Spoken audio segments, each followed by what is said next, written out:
Assalamualaikum warahmatullahi wabarakatuh. Kami dari kelompok 5 tugas besar Praktikum Interpretasi Seismik Geologi akan membahas tentang seismik interpretasi case study Northeast Java Basin. Sebelumnya, anggota kami hadir 9 kurang 1 dikarenakan yang satu mengalami kendala jaringan. Nah, berikut adalah nama dari anggota tim kami. Ada saya sendiri, Alvarez Panjamukti selaku ketua kelompok, dan ada beberapa teman saya yang sudah disesuaikan dengan job desk-nya masing-masing. Next.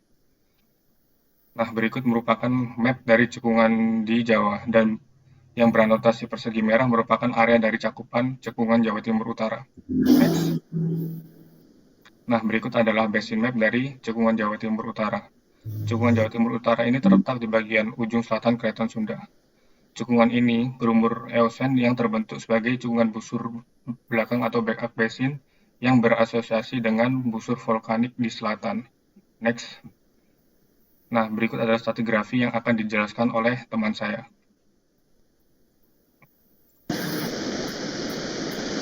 Di sini saya akan menjelaskan tentang stratigraphy horizon interpretation. Dapat dilihat dari data seismik yang ada bahwa penampang seismik ini diinterpretasikan memiliki 7 horizon, yang dimana horizon yang berwarna hitam itu adalah basement, yang berwarna biru itu adalah lower ngimbang, warna merah adalah upper ngimbang, yang berwarna hijau tua itu lower kujung, yang berwarna ungu middle kujung, yang berwarna kuning upper kujung, dan yang berwarna hijau muda itu adalah tuban. Pemilihan horizon didasari dari kenampakan reflektor seismik yang terlihat melurus dan tegas, yang membentuk seperti batas suatu lapisan. Next. Oke, selanjutnya itu seismic facies identification, di mana satu horizon memiliki beberapa facies.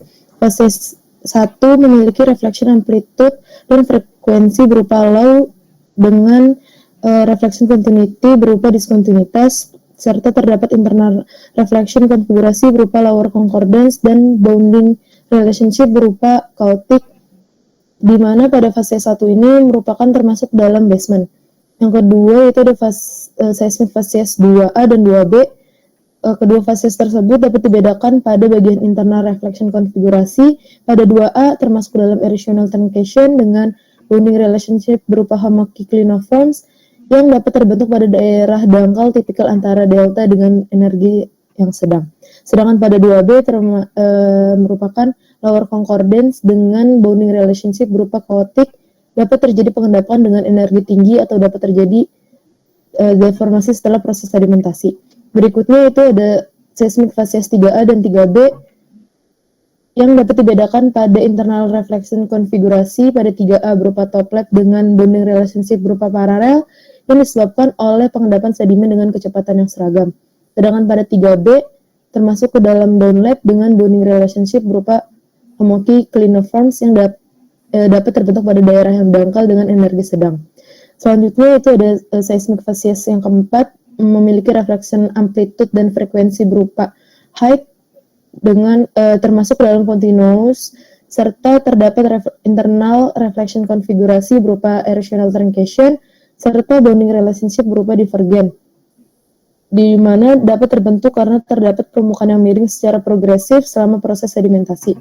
Facies selanjutnya itu facies 5 yang memiliki reflection amplitude dan frekuensi berupa low sehingga termasuk ke dalam diskontinuitas, serta terdapat internal reflection konfigurasi berupa lower concordance dengan bounding relationship berupa reflection free atau interior rift tunggal. Selanjutnya itu seismic facies yang ke-6, terdapat dua facies yaitu 6A dan 6B yang dapat dibedakan pada internal reflection konfigurasi. Pada 6A berupa toplet dengan bounding relationship berupa separalel yang dapat terbentuk pada zona pengisian atau pada situasi yang dapat terganggu oleh arus laut. Sedangkan pada 6B termasuk dalam lower concordance dengan bounding relationship berupa WFI yang terjadi pada zona lingkungan transisi yang dapat disebabkan oleh adanya WFI. Selanjutnya yaitu seismic facies yang ke-7 dengan reflection amplitude dan frekuensi berupa low sehingga termasuk dalam diskontinuitas dengan internal reflection konfigurasi yang dimiliki berupa downlap, serta bonding relationship berupa separalel di mana dapat terbentuk karena permukaan yang miring secara progresif. Fase seismik yang terakhir yaitu fase seismik ke-8 dengan reflection amplitude dan frekuensi berupa height sehingga termasuk ke dalam continuous. Kemudian terdapat internal reflection konfigurasi berupa erosional truncation dengan bonding relationship berupa hammocky cliniforms yang dapat terbentuk pada daerah yang dangkal tipikal antara delta dengan energi sedang. Selanjutnya akan dijelaskan oleh teman saya. Baik, di sini saya akan menjelaskan mengenai seismik stratigrafi untuk Northeast Java Basin. Yang pertama, untuk batas horizon dibagi menjadi 7 batas dengan 3 unit stratigrafi dan 1 basement yang dibatasi oleh garis berwarna hitam pada tabel. Dapat dilihat pada tabel, perkembangan cekungan Northeast Java Basin dimulai pada masa Oligosen yang dimana awalnya terbentuk formasi ngimbang.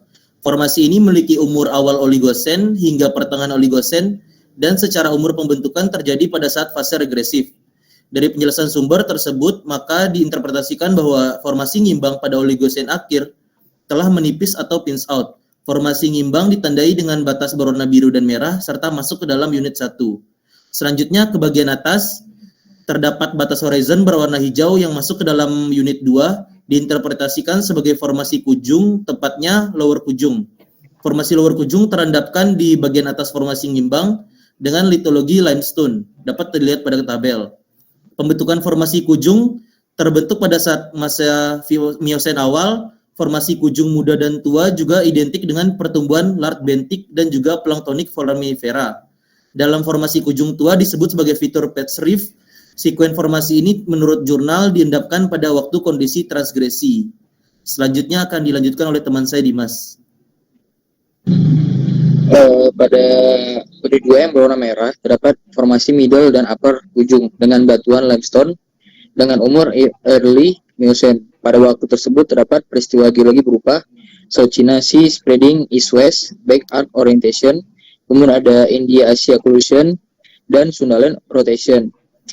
Pada umur geologi dari early Miocene sampai middle Miocene terdapat peristiwa geologi berupa volcanic arc dan tectonic deformation. Kemudian pada unit ketiga yang berwarna hijau terdapat formasi tuban dengan batuan sill, limestone, dan siltstone. Pada waktu tersebut terdapat peristiwa geologi berupa Cross Reef Deposit, kemudian ada Australia Southeast Asia Collision, dan ada affected by contraction forming South Virgin Thrust and Ceylon East West Fault.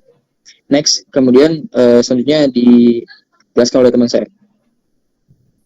Oke, baik. Sekarang adalah subbab struktural geologi.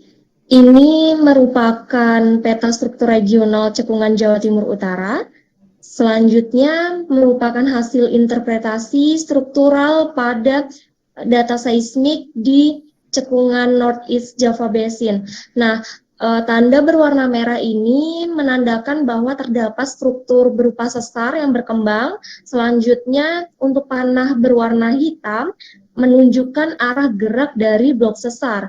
Dari hasil interpretasi didapati bahwa terdapat 2 jenis sesar yang berkembang, yaitu sesar normal dan sesar naik. Oke, selanjutnya akan dijelaskan oleh teman saya.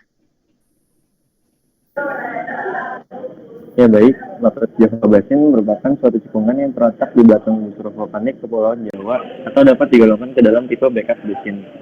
Cekungan ini terbentuk akibat dari proses subduksi yang terjadi di bagian selatan Pulau Jawa, yaitu antara lempeng Hindia Australia dengan lempeng Eurasia pada timur Tertian.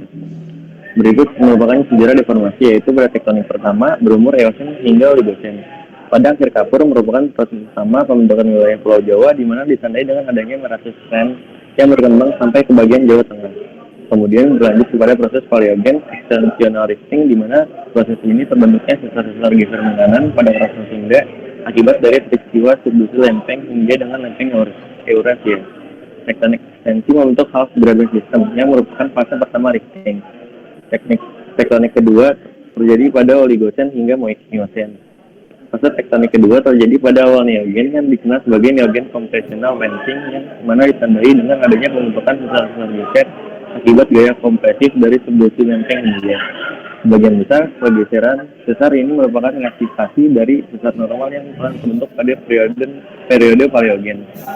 Jalur vulkanik periode Miocene awal yang sekarang ini terletak di lepas pantai selatan Jawa, yang mana deretan gunung api ini menghasilkan endapan gunung api bawah laut yang dikenal sebagai Old Andesit dan tersebar di sepanjang selatan Pulau Jawa.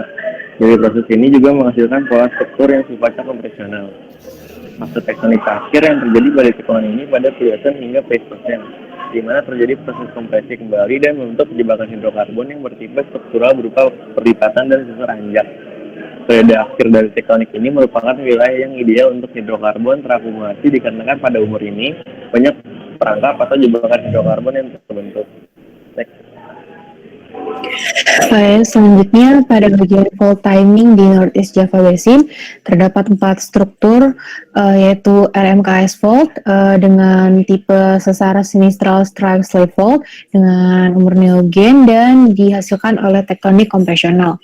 Yang kedua yaitu Northeast Southwest fault dengan tipe sesar normal fault dengan umur paleogen dan dibentuk oleh tektonik rollback yang terjadi di dalam zona struktura Cretaceous di tepi tenggara Sundaland. Selanjutnya yaitu Northwest Southeast Fault dengan tipe sesar normal fault atau large structural height dengan umur neogen dan terletak tegak lurus dengan sesar Northeast Southwest. Yang terakhir yaitu East-West Fault dengan tipe sesar sinistral strike slave fault dengan umur neogen dan terletak di detached Gondwana yang bergerak ke utara sebelum bertabrakan dengan tepi tenggara Sundaland. Next. Selanjutnya, plate types identification.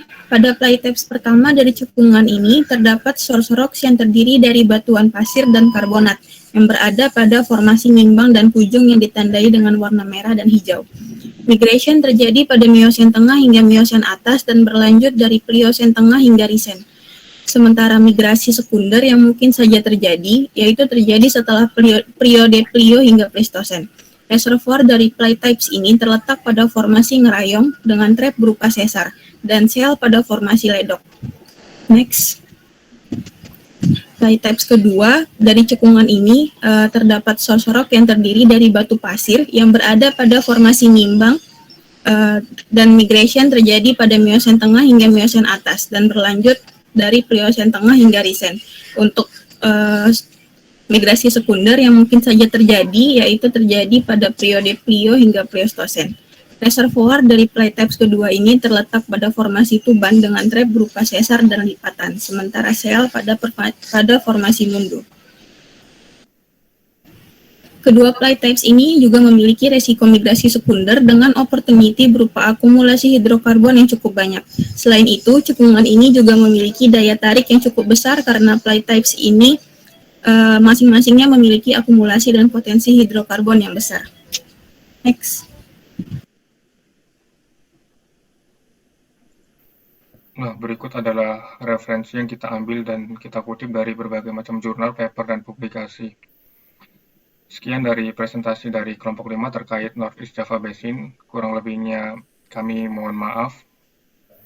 Assalamualaikum warahmatullahi wabarakatuh. Sekian dan terima kasih.